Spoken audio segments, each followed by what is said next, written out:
akan membahas tentang integral tentu. Apa yang akan kita pelajari? Yang pertama, menggunakan teorema dasar integral tentu dalam menyelesaikan masalah yang berkaitan dengan integral. Yang kedua, menggunakan sifat-sifat integral tentu dalam menyelesaikan masalah yang berkaitan dengan integral tentu. Integral tentu. Pada pembahasan sebelumnya telah dipahami bahwa untuk menentukan integral tentu dari fungsi fx yang kontinu dan terdefinisi pada interval tertutup AB menggunakan jumlah Riemann. Jadi pada video sebelumnya bahwasanya untuk mencari integral fx dx dari A ke B itu menggunakan jumlah Riemann. Tetapi menghitung nilai integral tentu dengan definisi ini memerlukan waktu yang cukup lama, ketelitian yang tinggi, dan terkadang bisa terasa sulit dan membosankan sehingga terkadang menjadi kurang praktis.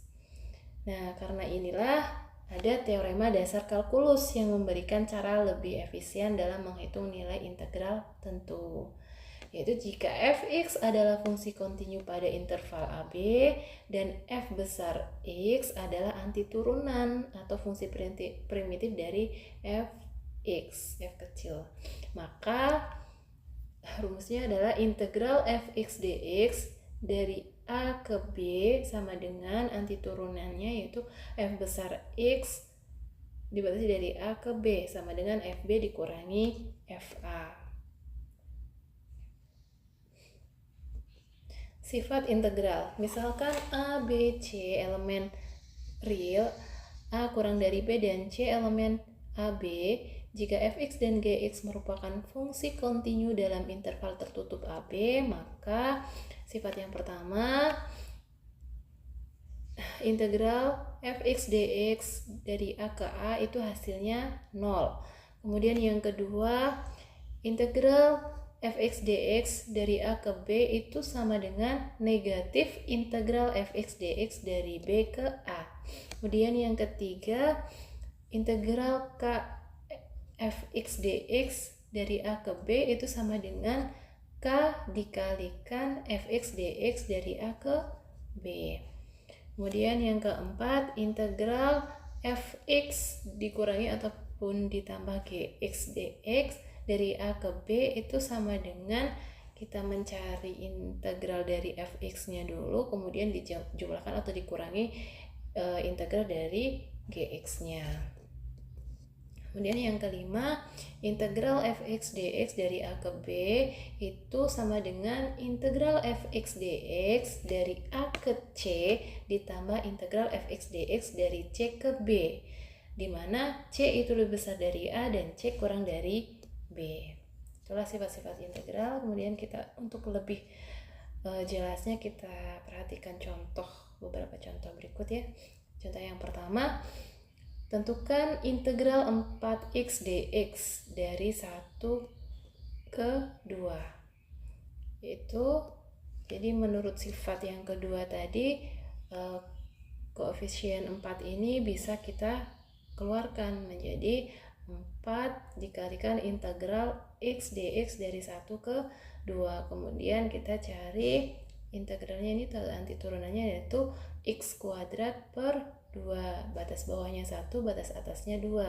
Nah, kalau belum paham bagaimana cara mengintegralkan ini, untuk mencari hasil integralnya adalah integral x dx dari 1 ke 2 ini sama dengan, caranya adalah x n ditambah 1 per n ditambah 1.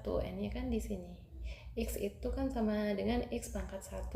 Maka hasilnya adalah x1 ditambah 1 per 1 ditambah 1 sama dengan x kuadrat per 2. Jadi hasil integralnya adalah x kuadrat per 2. Ini ya hasilnya x kuadrat per 2. Kemudian setelah itu kita masukkan atau kita substitusikan batas atas dan batas bawahnya ke x, sehingga diperoleh 4 dikalikan ini ya, untuk batas atasnya yaitu kita masukkan ke sini jadi 2 kuadrat per 2.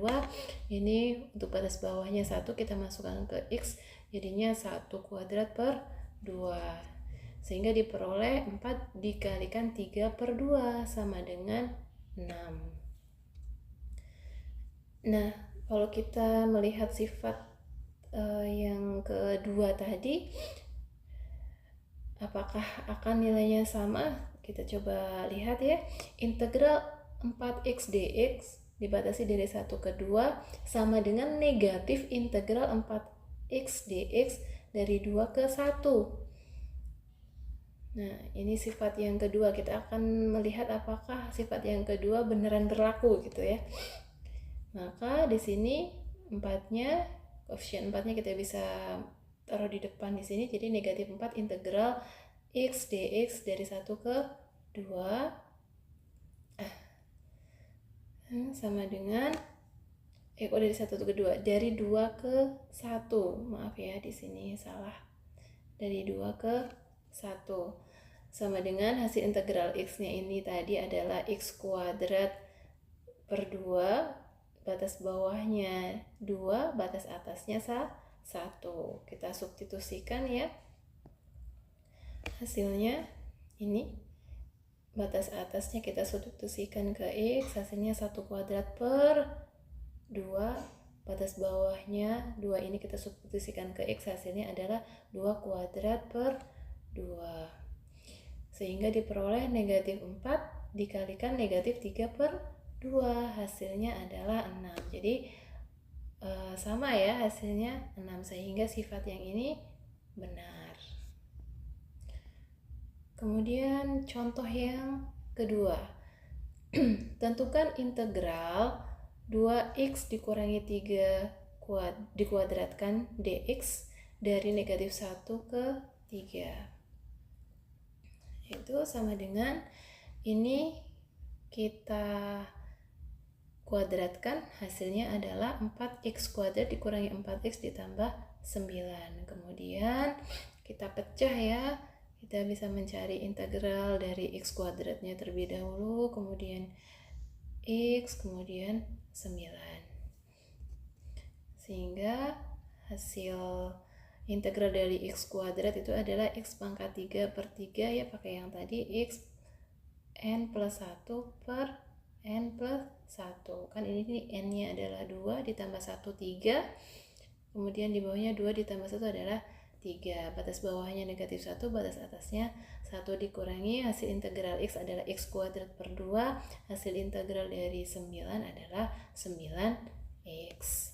Kemudian kita substitusikan batas atas dan batas bawahnya ke x, sehingga diperoleh ini 3 batas atas kita substitusikan ke 3 ke x, hasilnya 3 pangkat 3 per 3. Kemudian batas bawahnya negatif 1 pangkat 3 per 3.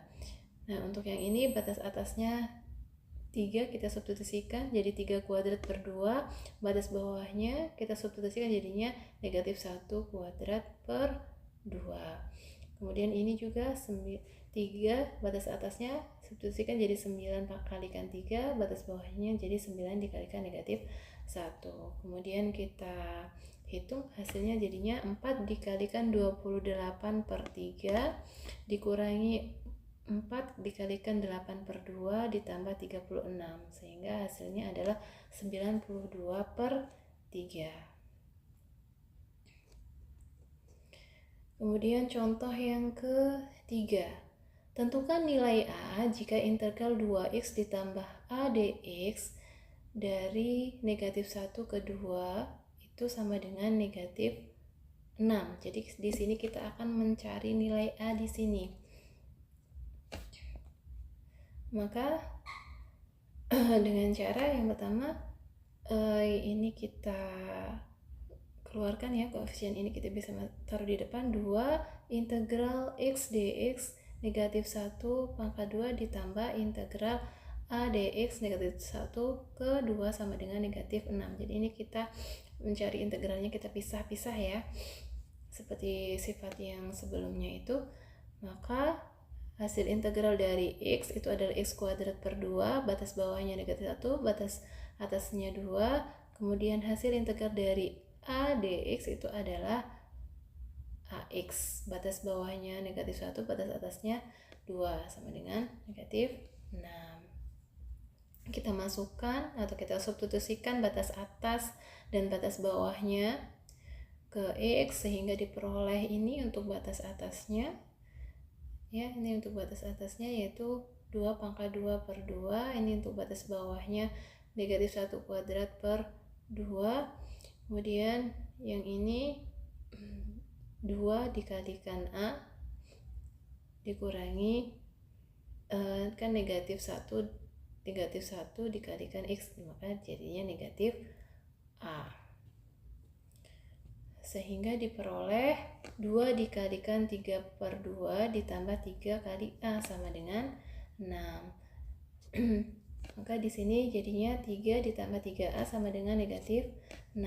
Sehingga 3A sama dengan negatif 6 dikurangi 3. Maka 3A sama dengan negatif 9. Sehingga A-nya sendiri nilainya adalah negatif 3. Jadi nilai A-nya adalah negatif 3.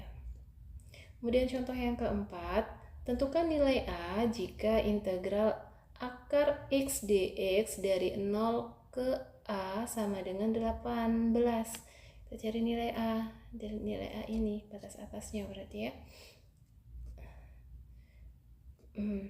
Maka untuk akar X ini kita bisa ubah menjadi X pangkat 1 per 2 ya. Jadi kita mencari integral X pangkat 1 per 2 dx sama dengan 18. Ini batasnya dari 0 ke A ya. Kita integralkan dulu.